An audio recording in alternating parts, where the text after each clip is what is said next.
that's it for me. I have to go get ready for work. I'm gonna go be successful in Hi my again, job and be guys. It's successful Monday with my evening. day I'm and home, chilling help in people front of the smash those TV, goals. watching So thank you YouTube all so much for before I joining go me to on this work at beautiful 10. morning. I very much appreciate Can I it. just say how much I fucking Thank love you to Pulpy everyone in the Syntax? chat. Zach. I Love him. I greatly appreciate the His fact that I actually got to listen to personality yours. You and were so take thoughtful and interactive. in the So climate thank you of for what's doing that. going on Anyway, with I'm gonna like go. Thank you for Chantal and the joining me, like and I will see you in the is next the video and or antidote live stream. to the Bye. dysfunction and the poison. Ooh, sorry, it's kind of loud. Hold on a minute.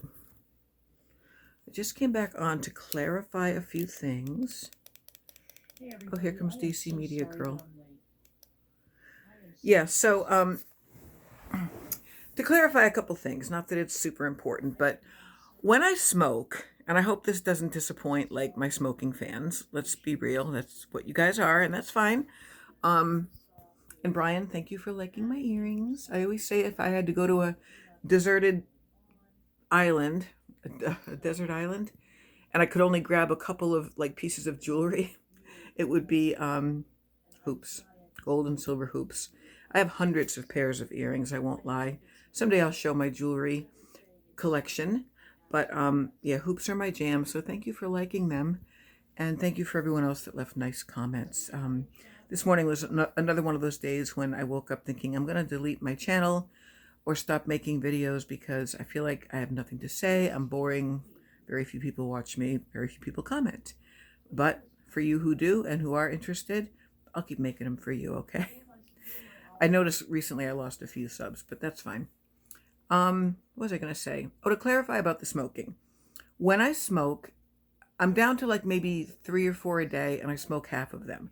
Now, it's still not healthy, but I'm just here to say, like, I'm not a chain smoker, and I never smoke down to the filter. I smoke for the sort of nervous habit of it, not addiction, because when I'm at work, even if it's a double shift, even if it's, 14 hours, I don't smoke. I don't go outside in the cold to smoke. I would never leave my clients to go smoke. The residents, I should say. When I was in private duty, I referred to them as clients, but in any event, so I'm not a smoking addict. I do it because it relaxes me and it's enjoyable. You know what I mean? So I smoke a few a day. If I'm really, really stressed and nervous for whatever is going on in my life, I'll smoke maybe a half a pack a day. But for the most part, I don't smoke them all the way down. I just want to clarify that. I also, after came back from physical therapy, which went really well, by the way. I'm going to start going 3 times a week. Let me turn this camera around and show you my feet. I can't say that my ankles are not swollen, a la Chantal Marie, Foodie Beauty, which, by the way, I feel that hers were. And I'm saying that as a fat chick myself. But I got a pedicure, a spa expensive pedicure, because I deserve it. I work very hard. And I chose like a neon pink, which you're not really going to be able to notice because it's so dark in here. But check it out. Check it out. Half an hour hot stone massage, y'all. And pink toes. I hope this doesn't turn anyone off who hates feet. But they're soft and smooth and no calluses, and they're all scrubbed. And lemon oil was rubbed into me, and I was massaged. And she even took care of my ingrown toenails. Nice cat toy, huh? I don't even know if you can see my feet from this angle. I wore the little flip-flops out because I don't like to mess up in case the polish is still wet. I don't know if you could see that or not. And I don't know how to flip the camera back around and then back on my face. If you couldn't see my feet, I got a nice pedicure. I also got my car washed. So that's always a sure sign of spring, right? Getting a nice car wash. So I'm just chilling, watching YouTube videos, sort of the National Enquirer of TV. The news is too depressing to me, and I'm not going to get into a documentary right now with just a little time to go before I get ready for work. So I had some leftover sausage and peppers and a nice salad. I had a sugar-free hot chocolate. And I'm hanging out with, look at my little girl here. Oh, look at the little girl. Look at the baby. She's making little grunting, purring sounds. It's so cute. Anyway, guys, that's what I just wanted to pop back on and say. that I washed my car and got a pedi. And I don't smoke as much as you might think or want to think. And I just watched Pulpy Syntax sort of roasting, with good reason, Miss Chantal Marie for that ridiculous mukbang. Who at the end she says, I don't do this for me, I do this for you. Come the fuck on. Here's the thing about people like her, especially when it comes to mukbangs, which, by the way, Western civilization has completely wrong from the initial Eastern point of view of what a mukbang is supposed to be about, which means social eating. Um, that was a gorge fest, a gluttony fest, an excuse to binge, a fuck you to her audience who's invested and cares, a fuck you to the haters, a definite tip of the hat to feeders who give her a lot of money, and I will never be convinced otherwise. And it's her rage eating, it's her self-hatred, self-destruction, binging, and it's not for us, because if anyone's requesting that kind of thing, they don't care about her health at all. And for her to continually perpetuate this cycle of coming on and boo-hooing and whining about her health issues and her health concerns, and oh my god, the Ozempic gives me gas and nausea, and it's going to make me lose weight no matter what I eat, and all this false information, misinformation, gaslighting, and trolling. Look, we can all still watch as a cautionary tale. We can watch, as an example of what not to do. Hell, you can watch for the spectacle and the circus and the entertainment of it. I don't really see where it would be enjoyable to watch someone eat that way. I looked at like 5 minutes of her today, and then I just kind of always rely on the reaction channels to do what they do best, especially if it's not mean. If it's really thoughtful reaction channels, and I know I talk about this quite a lot, because I sort of flip-flop a little bit myself with who I like to watch and why. Some of them really are mean. They kind of remind me of like hyenas circling around the dying carcass of a poor, wounded, cornered animal. And that is how I see it in my mind. My imagination sees people who lash out with food as being cornered by their own addiction. And I'm an alcoholic in recovery, so I do understand about addiction. I also had gastric bypass surgery in '01, so I also understand morbid obesity and food addiction. I went off on a tangent. My therapist says I always do that. What I'm trying to say is thoughtful, insightful reaction channels who actually give some personal perspective on things, like Alex is Shook. He's salty and tangy and funny and cute, but he talks to Chantal and Amberlynn from his position of being in recovery himself. Pulpy Syntax is just an effervescent fellow, very enjoyable. I've never seen him get mean. I think he gets pretty salty and irritated at times, but he really carefully words everything so that it doesn't seem bullying or harassing. I've never seen that from him, and right now he's like my reigning favorite. Milk Tea reacts, gets annoyed in like a very caring, almost nurturing way, I think, with our girls. But she suffers no fools gladly. She doesn't, she's a smart lady. Shakara is freaking amazing. I adore that woman.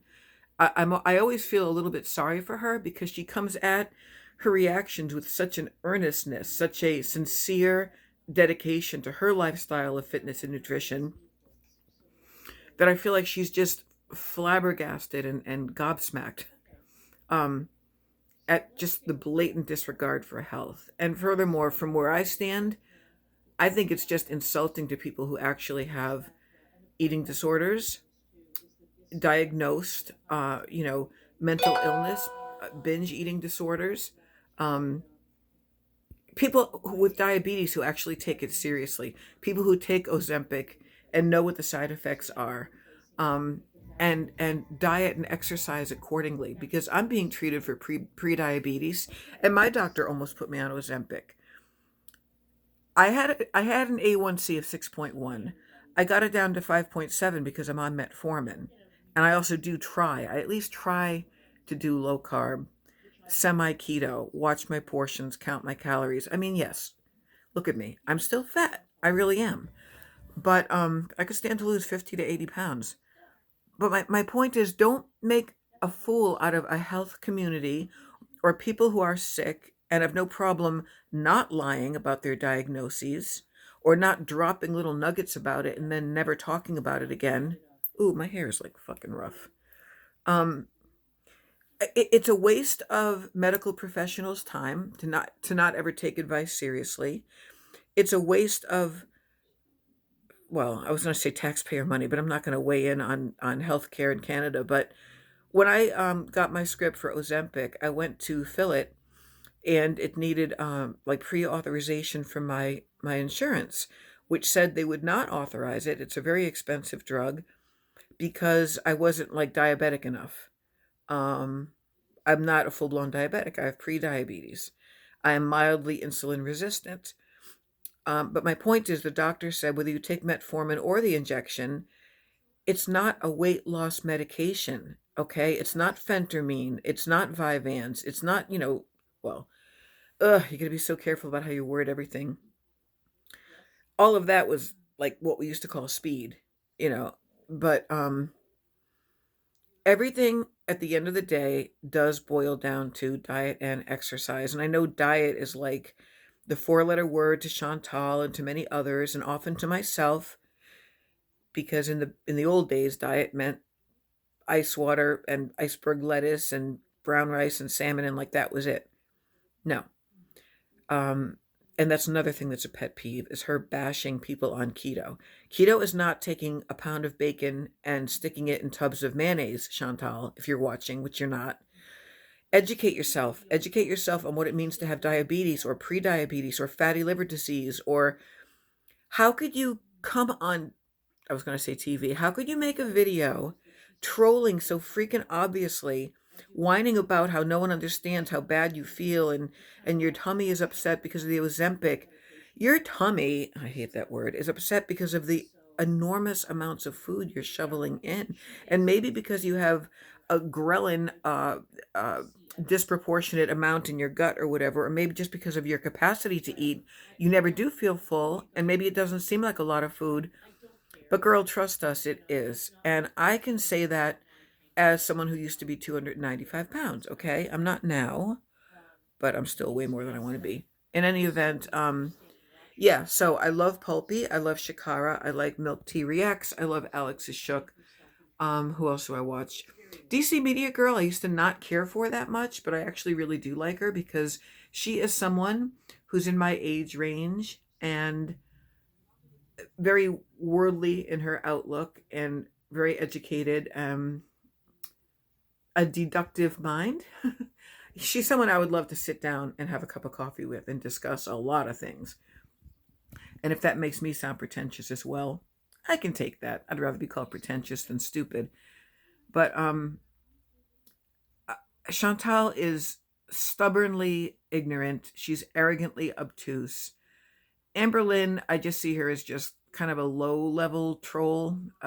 She knows everyone wants to hear about Becky and what's going on with the cats and everything else. And Jenny Craig is worthless. It's a bunch of processed, prepackaged food. There's no reason you couldn't just put yourself on a healthy 15 or 2,000 calorie diet or whatever. Anyone knows how to read a label. We're in the age of Google. Anything can be looked up. Anything. There's fitness trackers. There's MyFitnessPal. There's Carb Tracker. There's little food measuring things. It only takes a little bit of this and a little bit of backbone and self-honesty and insight and willpower and gumption and like, do I want to live or die? I mean, that was the level I had to get to when I decided to get sober. And it's really not all that different with food. I don't like this argument of, well, no one has to drink, but we have to eat. Yeah, duh. We all have to eat. We all do it, whether we're an alcoholic or not. But no one has to eat garbage food and call it content. Look, if you're a mukbanger, put your whole barnyard table trough full of food in front of you. Tie on a bib. Look at the camera with a big old shit-eating grin and smile and say, hi, I'm not going to troll you. My name is such and such. I'm a food addict, and I'm going to eat this mukbang because I want to, and because some of you will pay for it, and there's a lot of feeders out there. Just be honest about it. Let's not call it social eating, Because if that's all you were doing, you could also do that with a big old plate of healthy food too. A big salad or some beautiful oh god, there's so many recipes. You don't even have to be on keto or be a vegan or be anything. You could just have a well-balanced meal with colorful foods from all four food groups on your plate if that's what you want to do. And I can only speak for myself. I do have opinions and I got a little loud in this video, but I love eating healthy. Like, I feel so good when I limit my carbs and anything processed or sugar. If I go without sugar for even 2 days, I wake up in the morning and I can move better. I'm not as swollen. I'm not as achy. My brain fog isn't as bad. And when I stay on my right regimen of the metformin twice a day and my bipolar meds in the morning and my thyroid medication, when I started taking my thyroid meds religiously and the way I'm supposed to, my hair got glossy and thick again. Well, thicker, and stopped falling out and it started growing. I mean, I just got a cut, but I had it in like a nice fluffy ponytail recently. Oh, hang on a minute. Oh, I think my lens was dirty. I'm filming this in low light, so I'm going to pop online. I'm going to catch a meeting. I know this was all over the place. I'm just kind of emotional right now. And yeah, check out Venus.com. And I don't know, you guys, let me know if you watch Chantal or Emberlyn and like what your thoughts are at this point. I mean, am I stupid for even still watching? I would watch Pulpy Syntax read the phone book. I just enjoy that man so much. I think he's really smart and funny.